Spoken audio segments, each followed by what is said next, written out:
Napansin mo na ba na parang may isang numero na laging sumusunod sa'yo, sa orasan, resibo, panaginip, o kahit sa plaka ng sasakyan? Hindi ito basta pagkakatugma, Aquarius. May malakas na bulong ang universo para sa'yo. Bawat numero ay may tagong lihim, isang mensaheng nakalaan lamang para sa iyong kaluluwa. Maaaring tungkol ito sa pag-ibig o baka sa tadhana. Pero isang bagay ang sigurado, hindi ito aksidente. Isa itong banal na pahiwatig na may malaking pagbabagong paparating sa buhay mo, isang pagbabago na hindi mo inaasahan. Manatili ka hanggang dulo ng video na ito dahil kapag naunawaan mo ang mensaheng ito magbabago ang lahat. Aquarius, matagal mo nang nararamdaman na iba ka, parang may gabay na hindi mo maipaliwanag. Pero nitong mga nakaraang araw, mas lumalakas ang mga senyales, mga numerong paulit-ulit mong nakikita saan ka man magpunta, mga panaginip na tila totoo, at isang tahimik na tawag na palaging humihila sa iyong pansin. Hindi ito basta pagkakatugma, mga pahiwatig ng langit ito, mga banal na senyas na layuning gisingin ang iyong intuisyon. Sa paniniwalang Pilipino, kapag ang parehong numero ay paulit-ulit na lumilitaw, ibig sabihin ay inaayon ng universo ang iyong enerhiya sa isang bagong kabanata ng iyong tadhana. Maaaring ito ay, o bawat isa ay may dalang panginginig o vibration na humuhubog sa iyong landas. Hindi ka lang basta nakakakita ng mga numero, inihahanda ka para sa isang mas malaking bagay. Kaya huminga ng malalim, buksan ang iyong puso, at makinig ng mabuti, dahil ngayong gabi, maaaring tuluyang ihayag ng mga numerong ito ang mensaheng matagal nang hinihintay ng iyong kaluluwa. Ang mga paulit-ulit na numero. Aquarius, kapag ang mga numero ay nagsimulang sundan ka, ibig sabihin ay tinatawag ng universo ang iyong pansin. Hindi ito basta mga numero lang, ito ay mga kosmikong senyas na may banal na layunin. Sa espiritualidad ng mga Pilipino, naniniwala tayo na ang daigdig na hindi nakikita ay nakikipag-ugnayan sa atin sa pamamagitan ng mga pattern, ang pagkislot ng kandila, ang simoy ng hangin, o ang paulit-ulit na paglitaw ng isang numero. Ito ang tinatawag ng ating mga ninuno na pahiwatig ng langit, mga mensaheng gumagabay sa ating mga hakbang kapag ang ating puso ay nag-aalinlangan. Maaaring nakita mo kamakailan ang 111, 222, 323, o kahit 777. Sa una, parang karaniwan lang ito. Pero, tingnan mong mabuti, Aquarius, bawat isa ay may sagradong kahulugang direktang konektado sa iyong enerhiya. Kapag nakita mo ang ibig sabihin ay binibigyan ka ng universo ng panibagong simula. Ito ang numero ng mga bagong yugto at banal na pagkakahanay. Sa paniniwalang Pilipino, ito ay parang unang sindi ng pusporo, isang apoy na nagpapaalala sa iyo na ang iyong mga iniisip ang lumilikha ng iyong realidad. Bawat hiling, bawat salita, bawat hangarin na binubulong mo sa gabi ay nagsisimulang magkatotoo. Kasunod nito ang numero ng balanse at kapayapaan. Madalas itong lumilitaw kapag hati ang iyong puso sa pagitan ng isip at damdamin. Madalas sabihin ng matatanda, kung ano ang para sa'yo, babalik sa'yo, na nangangahulugang ang tunay na nakalaan sa'yo ay palaging makakabalik. Ang paglitaw ng 222 ay paraan ng universo upang sabihin, manahimik ka dahil iyon na ito. Kapag nakita mo naman ang ito ay direktang mensahe mula sa iyong mga gabay espiritual. Sa sinaunang paniniwala, ang numero 3 ay sumisimbolo sa paglikha, ang pagsasanib ng isip, katawan, at kaluluwa. Kapag 3 beses mo itong nakita, ibig sabihin ay pinagmamasdan ka, ginagabayan, at pinoprotektahan. Ayon sa ilang Pilipino, kapag paulit-ulit mong nakikita ang pagkatapos magdasal o magsindi ng kandila, ibig sabihin ay narinig ka na ng iyong mga espiritong tagapagbantay at paparating na ang sagot. Ngayon, ang ito ay may pambihirang enerhiya. Kilala ito bilang numero ng mga himala. Kapag madalas itong lumilitaw, nangangahulugan na paparating na ang mga biyayang hindi mo inaasahan. Para sa mga Pilipino, ito ang oras upang bulungan ang universo ng pasasalamat. Isa itong espiritual na pagtango na nagsasabing, nagbubunga na ang iyong pananampalataya. Ngunit Aquarius, may isang bagay na madalas hindi napapansin ng karamihan, ang mga numerong ito ay hindi lumilitaw ng basta-basta. Lumalabas lamang sila kapag handa na ang iyong kaluluwa upang maunawaan ang mensahe. Ginagamit ng universo ang mga ito bilang mga hakbang patungo sa iyong banal na timing. Isipin mo marahil nakita mo ang sa orasan sa mismong sandali na iniisip mo ang isang tao. O kaya naman, lumabas ang numero sa resibo bago mo matanggap ang hindi inaasahang balita. Sa tradisyong Pilipino, sasabihin ng matatanda na hindi ito pagkakatugma, ito ay mga pahiwatig mula sa langit, marahang inaayos ang iyong paglalakbay patungo sa isang bagay na higit pa sa nakikita ng mata. Bawat numero ay isang sinulid na hinabi sa tela ng iyong tadhana. Kapag nagsimula kang mapansin ang mga ito, ibig sabihin ay nagigising na ang iyong kamalayan, nagbubukas na ang iyong mga mata sa mga hindi nakikita. Kaya't sa tuwing lilitaw ang mga numerong ito, huminto sandali. Huminga ng malalim, bulongin ang isalamat, universo, at itanong sa sarili, ano ang iniisip o nararamdaman ko sa mismong sandaling iyon? Iyon ang mensaheng nais iparating sa iyo. Dahil minsan, hindi sa salita nagsasalita ang universo, kundi sa mga pattern, enerhiya, at panginginig. At ang mga paulit-ulit na numerong ito ay paraan ng langit upang sabihin, hindi ka naliligaw, ginagabayan ka. Kaya sa susunod na may numerong umagaw ng iyong pansin, huwag mo itong baliwalain. Kahit ito'y nasa screen ng iyong telepono, plaka ng sasakyan, o sa iyong panaginip, paniwalaan mong may ibig sabihin ito. Habang lalo mong pinapansin, mas nagiging malinaw ang mensahe. Sa mga tahimik na sandali kung kailan muli mong makikita ang pamilyar na numerong iyon, alalahanin, hindi ito pamahiin, Aquarius. Ito ay synchronicity. Patunay na ikaw ay umaayon sa ritmo ng universo. Hindi ka lang basta nakakakita ng mga numero, nakikita mo ang unti-unting paghubog ng iyong tadhana, isang senya sa bawat pagkakataon. At sa lalong madaling panahon, mauunawaan mong ang mga tinatawag mong pagkakataon ay ang pinakatapat na paraan ng universo upang sabihin, narito ako at paparating na ang iyong oras. Ang nakatagong mensahe. Aquarius, ngayong nauunawaan mo na ang mga pangunahing kahulugan ng mga paulit-ulit na numerong ito, panahon na para tuklasin ang mas malalim na layunin sa likod nila. Dahil hindi lamang basta nagpapadala ng mga numero ang universo para hangaan mo, ipinapadala niya ito upang gisingin ang isang bahagi ng iyong espiritu na matagal ng tahimik.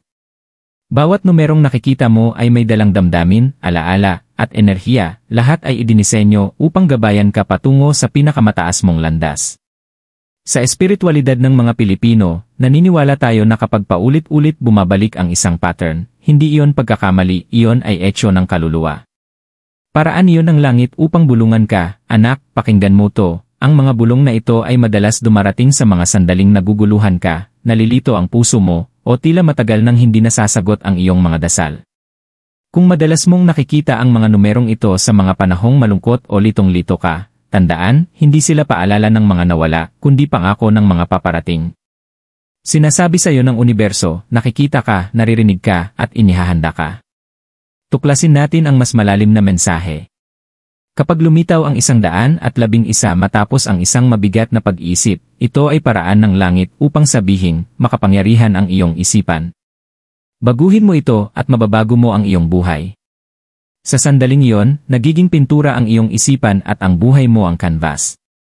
Bawat salitang iyong binibigkas ay parang kulay na humuhubog sa iyong kinabukasan. Kaya kung madalas mong sambitin ang takot, palitan mo ito ng pananampalataya. Kung laging lungkot ang iniisip mo, ituon mo ito sa pasasalamat. Dahil ang 111 ay nagpapaalala, ang pinaniniwalaan mo, iyon ang binubuo mo. Kapag lumitaw naman ang sa gitna ng pagdududa, ibig sabihin ay muling bumabalik ang balanse.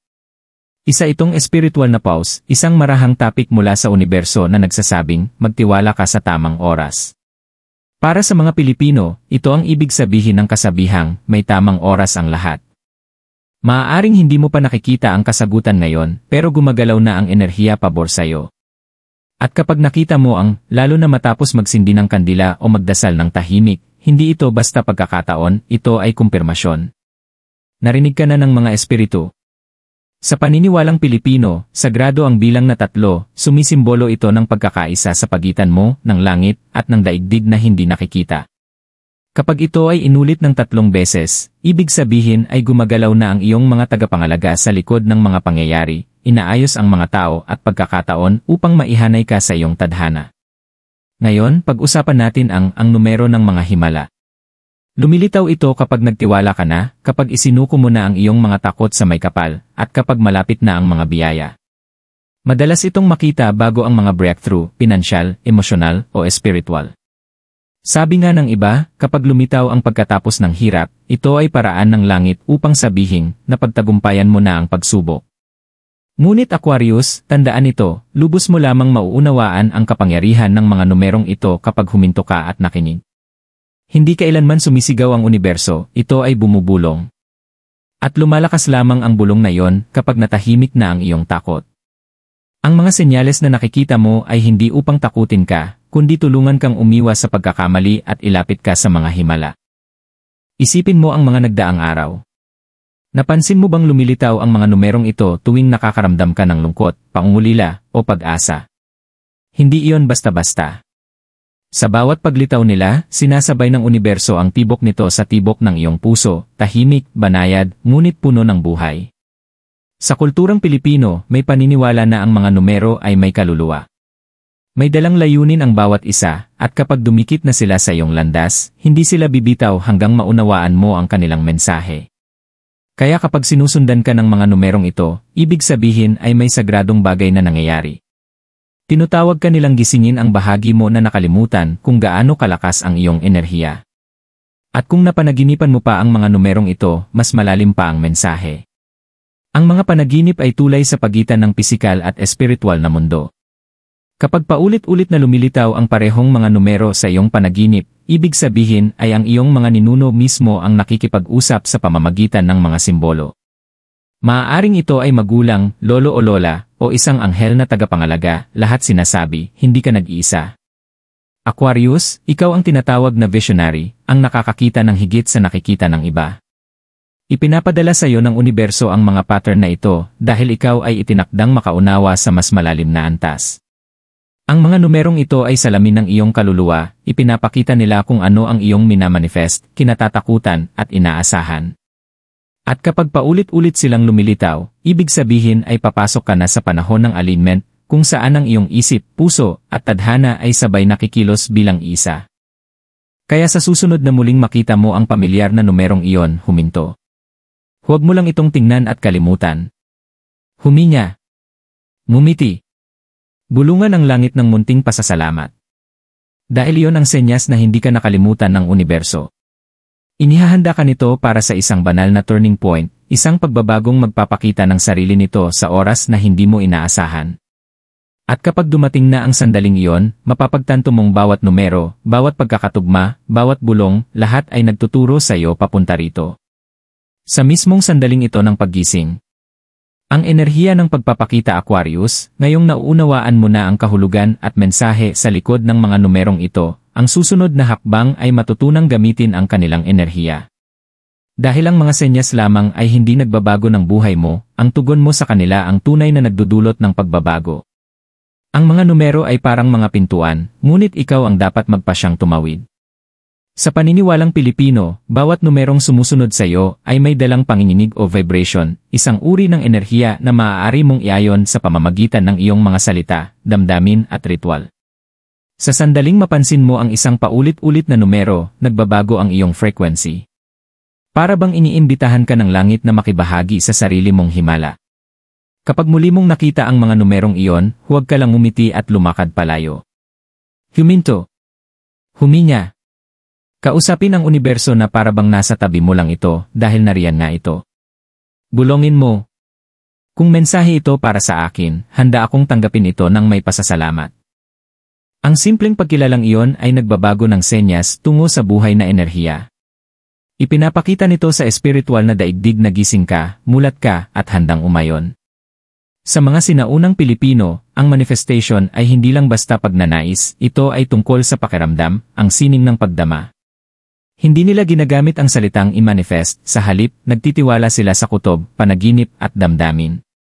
Naniniwala silang kapag ang enerhiya ay nauulit sa mga numero, kanta, o panaginip, may gumigising sa daigdig na hindi nakikita. Kaya, paano mo gagawing gabay ang mga numerong ito? Narito ang ilang sagradong ritual na hango sa paniniwalang Pilipino. 1. Ritual ng kandila. Sa gabi, sindihan ang isang puting kandila at ilagay ito sa tabi ng isang basong tubig.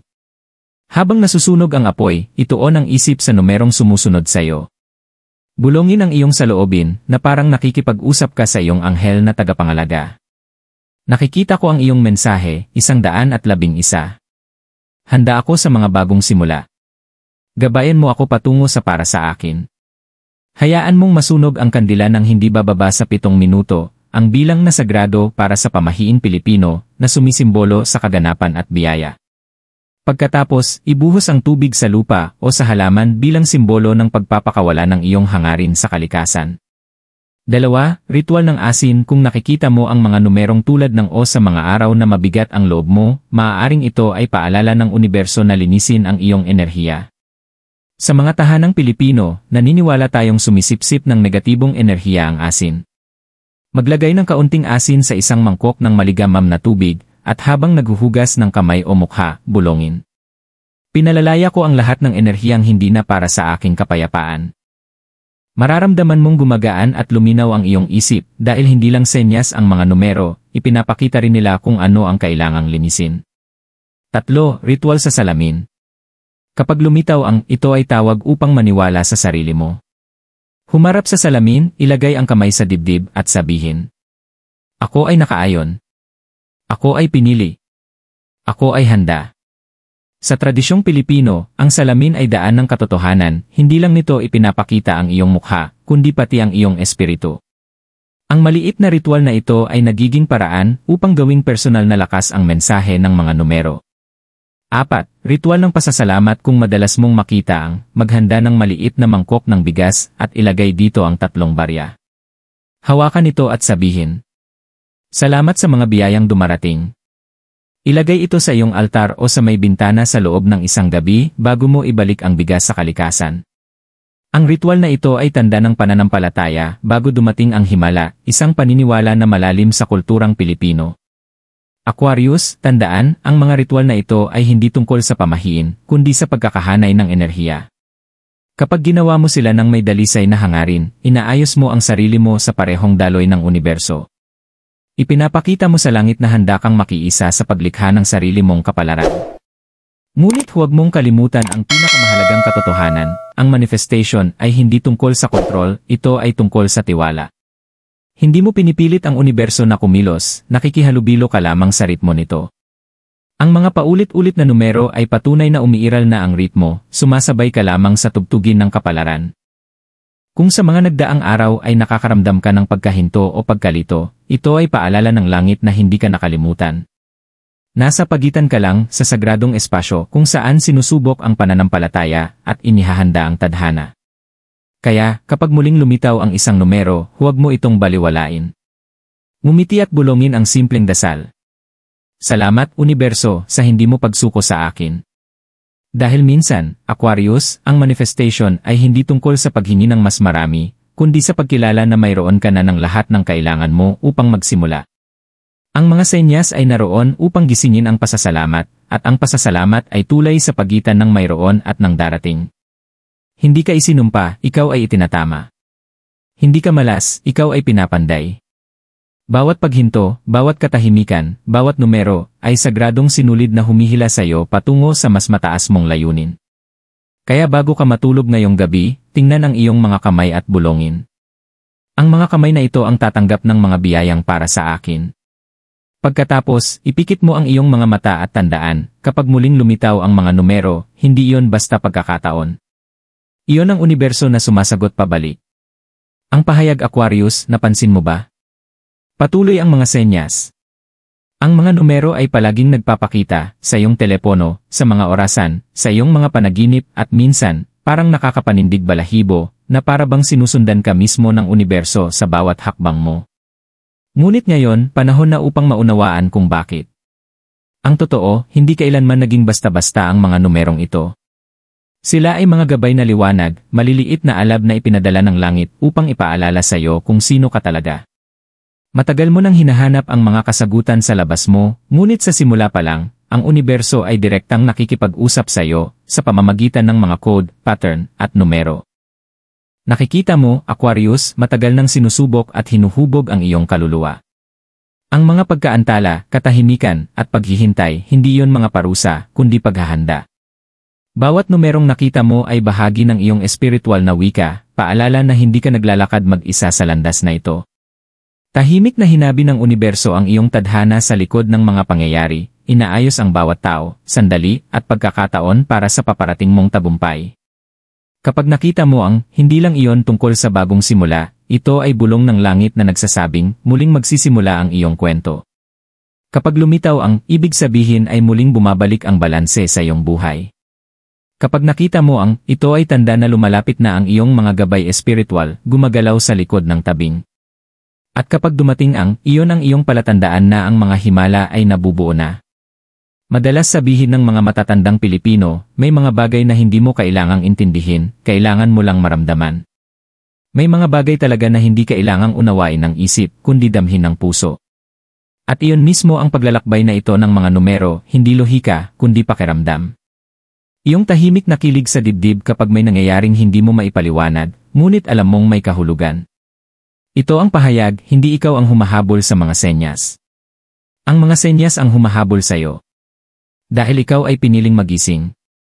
Ang universo ay bumubulong lamang sa mga handang makinig.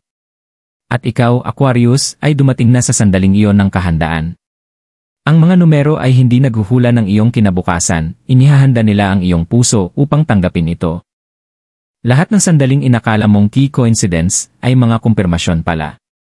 Ang mga numerong nakita mo bago dumating ang isang mensahe, bago mo makilala ang isang tao, o bago ka gumawa ng mahalagang desisyon, lahat iyon ay mga pahiwatig, mga piraso ng gabay na dahan-dahang naglalapit sa iyo sa buhay na nakatakda na para sa iyo.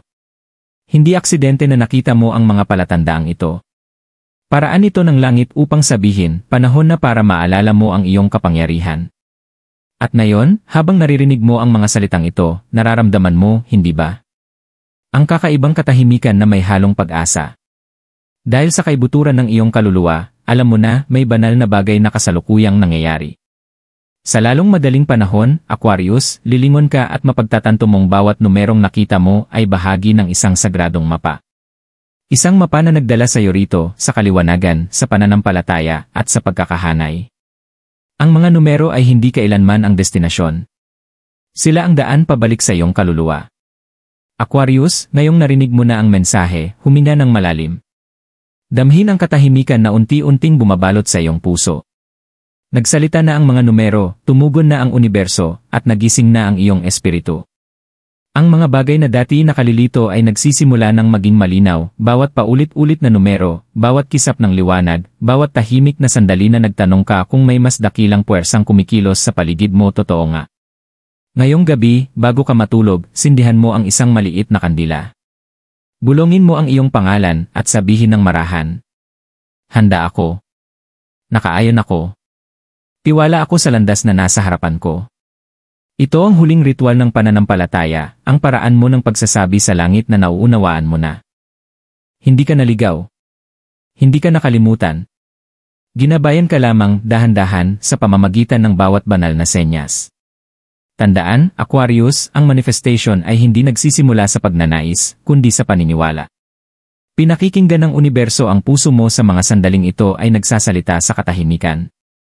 Sa tuwing muli mong makikita ang mga pamilyar na numero, sa orasan, sa panaginip, o kahit sa simpleng sandali ng araw, mumiti ka. Iyon ay pagbati mula sa iyong mga anghel. Malinaw na ang iyong landas ngayon. Nagigising na ang iyong tadhana. At magsisimula ang bagong kabanata ng iyong buhay sa isang simpleng katotohanan. Nasa tamang lugar ka. Dito ka dapat. Kaya magtiwala ka sa mga senyas. Magtiwala ka sa iyong sarili.